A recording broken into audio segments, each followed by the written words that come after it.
Hello guys, आज मैं आपके लिए लेके आई हूँ movie train to Busan. Movie के स्टार्टिंग में हमें एक ट्रक दिखाया जाता है जिस पर कुछ ट्रैफिक मैन स्प्रे करते हैं। तो वो ट्रक ड्राइवर उनसे पूछता है कि ये स्प्रे क्यों कर रहे हो। तो वो ट्रैफिक मैन कहता है कि कोई बड़ी बात नहीं है, बस बायो लैब में से कुछ लीकेज हो गई है, इसलिए स्प्रे कर रहे हैं, तुम टेंशन मत लो। जब वह ट्रक ड्राइवर जा रहा होता है तो एक हिरन उसके ट्रक से टकराकर मर जाता है, बट वो ट्रक ड्राइवर उसे वहीं छोड़कर चला जाता है। उसके जाते ही हिरन अजीब तरीके से खड़ा होता है और उसकी आंखों का कलर भी अजीब हो जाता है। अगले सीन में दिखाया जाता है कि एक कंपनी का एम्प्लॉय जिसका नाम सियोकबू होता है, वो फोन पे अपनी वाइफ से बात कर रहा होता है कि वह अपनी बेटी सुएन को अपने पास रखेगा, लेकिन उसकी वाइफ नहीं मानती। उन दोनों में डाइवोर्स हो चुका होता है और वो उसकी वाइफ कहती है कि सुएन को कल मेरे पास ले आना क्योंकि कल उसका बर्थडे है। फिर वो अपनी बेटी के पास जाता है जो चाहती है कि वो अपनी मम्मी के पास बुसान जाए। नेक्स्ट सीन में बुसान की तरफ जाने वाली ट्रेन दिखाई जाती है। उस ट्रेन में कुछ प्लेयर्स भी होते हैं और एक चीयर लीडर जिन ही होती है जिसके पीछे सभी प्लेयर्स पागल होते हैं, मगर वो सिर्फ एक को पसंद करती है। सुएन और सियोकबू भी सेम ट्रेन में आते हैं। तभी गार्ड की नजरों से बचती हुई एक घायल लड़की ट्रेन में आ जाती है। ट्रेन चलने लगती है। सुएन ट्रेन के बाहर लोगों को एक दूसरे पर अटैक करते हुए देखती है, लेकिन वो अपने फादर को बता नहीं पाती। नेक्स्ट सीन में दिखाया जाता है कि एक पैसेंजर हेल्पर से शिकायत करता है कि जेंट्स टॉयलेट से कोई बाहर नहीं आ रहा और उसे काफी देर हो चुकी है। तो इसे देखने के लिए हेल्पर जाता है। हेल्पर के साथ सुएन भी जाती है। दरवाजा खोलने पर एक आदमी वहां बैठा होता है जो कहता है कि सब मर गए और वो पागलों जैसे बिहेव करता है। घायल लड़की फ्लोर पर गिर जाती है और बुरी तरह से तड़पने लगती है। नेक्स्ट सीन में दिखाया जाता है कि श्योकबू के पास अपने जूनियर का कॉल आता है जो कहता है कि सिटी में जो स्ट्राइक हो रही है वो कोई मामूली घटना नहीं है, यह पूरे देश में हो रही है। लेकिन श्योकबू उसका फोन कट कर देता है कि वो उसे बाद में बात करेगा। ट्रेन में बैठी दो ओल्ड लेडीज और एक पैसेंजर न्यूज को देखकर थोड़ा डर जाते हैं कि ये सिटी में क्या हो रहा है। तभी घायल लड़की एक ज़ॉम्बी में बदल जाती है और वो लेडी हेल्पर पर अटैक कर देती है। वह अटैक करती हुई प्लेयर्स के पास आ जाती है और सब पर अटैक करना शुरू कर देती है। फिर धीरे धीरे सभी ज़ॉम्बीज में कन्वर्ट होने लगते हैं। श्योकबू सुएन को ढूंढने जाता है। वह देखता है कि सभी ज़ॉम्बीज ने ट्रेन में बैठे पैसेंजर्स पर अटैक कर दिया है। तभी उसे सुएन मिल जाती है और फिर वो उसे गोद में उठाकर भागता है। पूरी ट्रेन में यह बात फैल जाती है। सभी टीवी पर भी यही न्यूज देखते हैं। जब श्योकबू सुएन को लेकर सेफ प्लेस पर पहुंचता है तो सभी उसे डोर बंद करने को कहते हैं और वो बंद भी कर देता है। लेकिन एक प्रेग्नेंट लेडी और उसका हस्बैंड जो थोड़ी देर पहले सुएन से मिले होते हैं वो पीछे रह जाते हैं और कहते हैं कि हमें भी अंदर आने दो। सुएन कहती है कि मैं इन्हें जानती हूँ, तो सुएन के फादर उनके लिए दरवाजा ओपन कर देते हैं। जब वो अंदर आ जाते हैं तो फिर से वो डोर लॉक कर देते हैं, लेकिन सभी ज़ॉम्बीज दरवाजा तोड़ने की पूरी कोशिश करते हैं। तभी सुएन के फादर कहते हैं कि अगर इन्हें हम नहीं दिखेंगे तो ये शांत हो जाएंगे। फिर वो डोर पर न्यूज़पेपर की हेल्प से कवर कर देते हैं, जिससे ज़ॉम्बीज शांत हो जाते हैं। भी ट्रेन का कैप्टन अनाउंसमेंट करता है कि ट्रेन में हुए हादसे की वजह से ट्रेन को जनरल स्टेशन पर नहीं रोकेंगे। तो एक पैसेंजर कैप्टन से कहता है कि तुम्हें तो सब पता है कि लोग ज़ॉम्बीज बन चुके हैं और फिर भी ट्रेन को नहीं रोक रहे। कैप्टन कहता है कि हमें हेड ऑफिस से यही ऑर्डर्स मिले हैं। तभी सुएन के फादर को उसकी मॉम का कॉल आता है, जिसकी आवाज से लगता है कि वो बहुत घायल है और अपने बेटे से फोन पर बात करते हुए ही उसकी डेथ हो जाती है। ट्रेन एक स्टेशन पर पहुंचती है और स्टेशन पर लोग ट्रेन की विंडो के पास आकर खुद को बचाने के लिए ट्रेन को रोकने के लिए कहते हैं, लेकिन ट्रेन के बाहर जो ज़ॉम्बीज होते हैं वो उन पर अटैक कर देते हैं।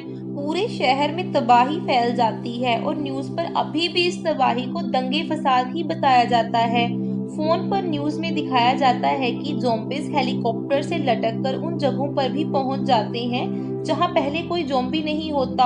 हालात बेकाबू हो जाते हैं। सभी लोग ट्रेन के रुकने का इंतजार करते हैं और सुएन के फादर उसके बैठने को बोलते हैं, लेकिन सुएन अपनी सीट एक ओल्ड लेडी को दे देती है। तभी ट्रेन में अनाउंसमेंट होती है कि ट्रेन लास्ट स्टेशन देजायून पर रुकेगी। आपकी सेफ्टी के लिए वहाँ आर्मी को भी बुला लिया है। सुजैन के फादर उसे वेट करने को बोलते हैं और थोड़ा साइड में चले जाते हैं। फिर सुएन प्रेग्नेंट लेडी और उसके हस्बैंड से बातें करने लगती है। सुएन के फादर अपने बॉस को कॉल करते हैं और पूछते हैं कि क्या स्टेशन सेफ है। तो बॉस बताते हैं कि स्टेशन पर उतरते ही आर्मी तुम सबको आइसोलेशन कैंप में डाल देगी।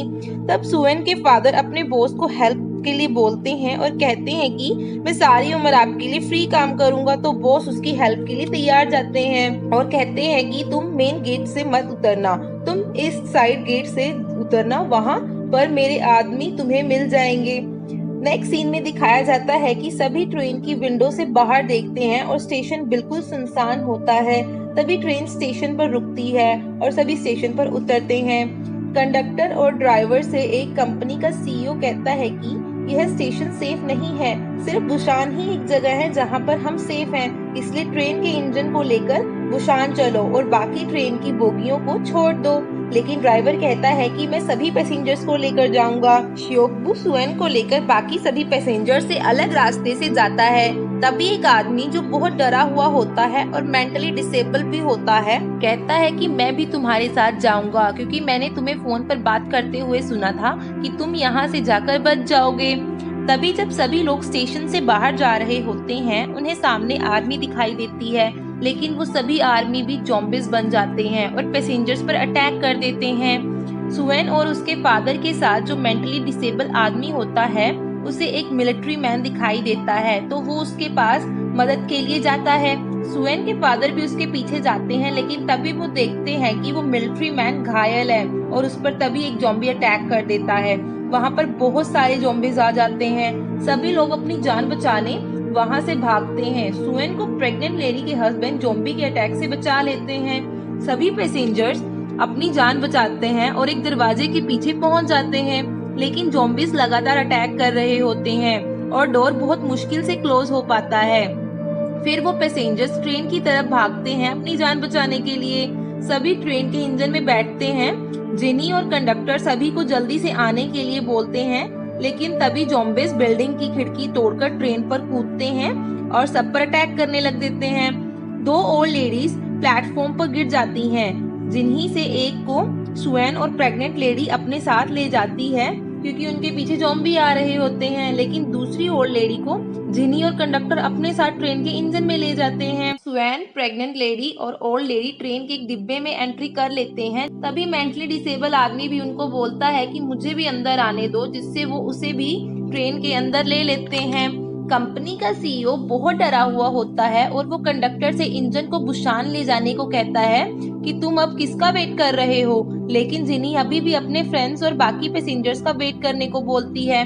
लेकिन सीईओ के वायलेंस करने पर कंडक्टर ड्राइवर से ट्रेन चलाने को बोलता है। दूसरी तरफ श्योकबू, जिन्ही के फ्रेंड्स और प्रेग्नेंट लेडी का हस्बैंड ज़ॉम्बीज से बचकर ट्रेन की तरफ भाग रहे होते हैं।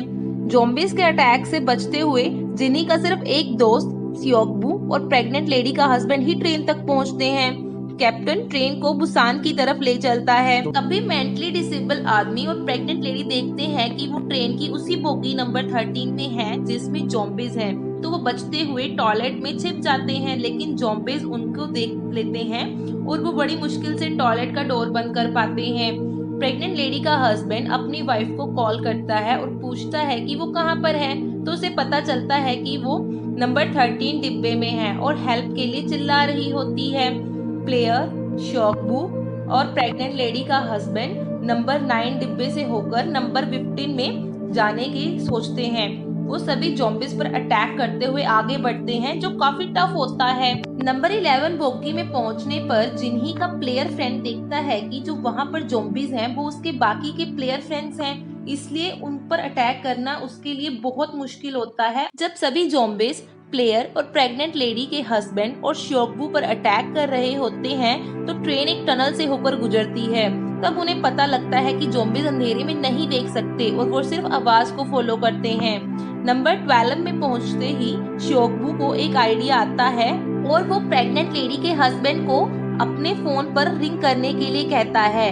ताकि जब भी ज़ॉम्बीज फोन की तरफ भाग जाएं रिंग होते ही, और वो नंबर 12 को भी क्रॉस कर लेते हैं और सभी नंबर 13 में स्वैन, प्रेग्नेंट लेडी और ओल्ड लेडी के पास पहुंच जाते हैं। जिन्ही को प्लेयर फ्रेंड का मैसेज मिलता है कि जिसके बारे में वो सबको बताती है कि उसका फ्रेंड भी अब बाकी सभी के साथ नंबर 9 से होते हुए यहाँ नंबर 15 में आने वाला है। लेकिन सीईओ उस पर चिल्लाते हुए कहता है कि तुम उन्हें कैसे अंदर आने दे सकती हो, वो सब इन्फेक्टेड होंगे वायरस से, और उसे उन्हें नंबर 15 में आने से रोकने के लिए कहते हैं। नेक्स्ट टनल के आते ही श्योकबू और बाकी सभी नंबर 13 से होकर बड़ी मुश्किल से नंबर 14 में पहुंचते हैं। नंबर 14 का दरवाजा बंद ना होने की वजह से वो नंबर 15 का दरवाजा खोलने को कहते हैं, लेकिन कोई भी डर की वजह से डोर ओपन नहीं करता। नंबर 15 में सबको लगता है कि वो इन्फेक्टेड होंगे और वो जिन्ही को भी चुप करा देते हैं, क्योंकि नंबर 15 में सबको लगता है कि श्योकबू और बाकी सभी वायरस से इन्फेक्टेड होंगे और उन पर अटैक कर देंगे। ज़ॉम्बीज से बचने के लिए प्रेग्नेंट लेडी का हस्बैंड डोर बंद करने की पूरी ट्राई करता है, लेकिन एक ज़ॉम्बी उसके हाथ पर बाइट कर लेता है। नंबर 15 में जाने के लिए प्लेयर डोर को तोड़ देता है, लेकिन सीईओ नेक्स्ट डोर को बंद कर देता है। प्रेग्नेंट लेडी का हस्बैंड श्योकबू को बोलता है कि मेरी वाइफ और बाकी सबको लेकर जाओ और उनका ख्याल रखना, क्योंकि वो जान जाता है कि अब वो भी एक ज़ॉम्बी में बदल जाएगा। सभी ज़ॉम्बीज डोर को तोड़कर प्रेग्नेंट लेडी के हस्बैंड पर अटैक कर देते हैं। श्योकबू और बाकी सभी नंबर 15 में एंट्री कर लेते हैं, सिवाय उस ओल्ड लेडी के। सीईओ सबको श्योकबू और जो उसके साथ नंबर 15 में आए होते हैं उनके अगेंस्ट करते हुए कहता है कि ये हमारे साथ नहीं रह सकते और उन्हें नेक्स्ट नंबर में जाना होगा। फिर वो सभी ट्रेन के दूसरे डिब्बे में चले जाते हैं, लेकिन एक ओल्ड लेडी अपनी फ्रेंड जो दूसरी ओल्ड लेडी होती है उसको ज़ॉम्बी बना देखकर काफी इमोशनल हो जाती है और ज़ॉम्बीज वाली साइड का डोर ओपन कर देती है, जिससे नंबर 15 में मौजूद सभी ज़ॉम्बीज का शिकार बन जाते हैं। नेक्स्ट सीन में ड्राइवर ट्रेन को रोकते हुए अनाउंसमेंट करता है कि ट्रैक खराब होने की वजह से हमें दूसरी ट्रेन से जाना होगा, इसलिए जो भी वायरस से इन्फेक्ट नहीं हुआ वो सभी लेफ्ट ट्रैक पर आ जाएं। नंबर 15 में सीईओ और कंडक्टर को भी दिखाया जाता है, जो नंबर 15 में ज़ॉम्बीज के अटैक से बच जाते हैं। सीईओ कंडक्टर को ज़ॉम्बीज के बीच धक्का देकर खुद वहां से भाग निकलता है, लेकिन वो डोर क्लोज करना भूल जाता है, जिससे ज़ॉम्बीज बाहर आने लगते हैं। एक जलती हुई ट्रेन आकर ट्रैक पर टकरा जाती है, जिससे जिन्ही और प्लेयर सबसे अलग हो जाते हैं। तभी सीईओ वहां आकर खुद को ज़ॉम्बीज से बचाने के लिए जिन्ही को ज़ॉम्बीज पर धक्का दे देता है और ज़ॉम्बी जिन्ही को बाइट कर लेते हैं, जिससे वो भी ज़ॉम्बी बनकर प्लेयर को भी वायरस से इन्फेक्टेड कर देती है। नेक्स्ट सीन में दिखाया जाता है कि सीईओ ट्रेन की तरफ दौड़ते हुए ट्रैक पर गिर जाता है। जब ड्राइवर उसे बचाने के लिए आता है तो वो ड्राइवर को भी ज़ॉम्बीज की तरफ धक्का देकर खुद भाग जाता है। इधर श्योकबू, प्रेग्नेंट लेडी, मेंटली डिसेबल आदमी और स्वैन ट्रेन के नीचे फंस जाते हैं। ट्रेन के शीशे तोड़कर ज़ॉम्बीज बाहर निकलने लगते हैं, लेकिन मेंटली डिसेबल आदमी खुद को सैक्रिफाइस कर देता है। श्योकबू, स्वैन, प्रेग्नेंट लेडी अपनी जान बचाने के लिए चलती हुई ट्रेन की तरफ भागते हैं, लेकिन स्टेशन पर मौजूद सभी ज़ॉम्बीज उनका पीछा करने लगते हैं। वो किसी तरह ट्रेन में पहुंच जाते हैं, लेकिन ज़ॉम्बीज भी ट्रेन में चढ़ने की कोशिश करते हैं, बट उन्हें श्योकबू किसी तरह ट्रेन से दूर कर देता है। श्योकबू ट्रेन के कैबिन में सीईओ को देखता है, जो वायरस से इन्फेक्टेड हो रहा होता है, लेकिन श्योकबू उससे लड़ता है और उसे ट्रेन से नीचे धक्का गिराकर गिरा देता है। श्योकबू पर सीईओ अटैक कर देता है, इसलिए उसे पता चल जाता है कि अब वो भी ज़ॉम्बी में कन्वर्ट हो जाएगा, इसलिए वो खुद को ट्रेन से नीचे गिराकर मार देता है। तभी रास्ते में ट्रैक पर स्वैन और प्रेग्नेंट लेडी को लाशें बिखरी हुई दिखती हैं, तो वो ट्रेन रोककर पैदल उतरकर चलती हैं, लेकिन वो देखती है कि सब जगह तबाही फैली हुई है। वो दोनों एक टनल से होकर गुजरती हैं और उस टनल पर आर्मी ने अपनी नजर रखी हुई होती है कि कोई भी इन्फेक्टेड पर्सन वहां से सिटी में एंट्री ना कर सके। आर्मी को ऑर्डर मिलता है कि उन दोनों को गोली मार दे, क्योंकि वो इन्फेक्टेड हो सकते हैं, लेकिन तभी स्वैन अपने पापा की याद में गाना गुनगुनाती है, जिसे सुनकर आर्मी को पता चल जाता है कि वो इन्फेक्टेड नहीं है, तो आर्मी उन दोनों को बचा लेती है। तो यही हमारी मूवी की एंडिंग हो जाती है।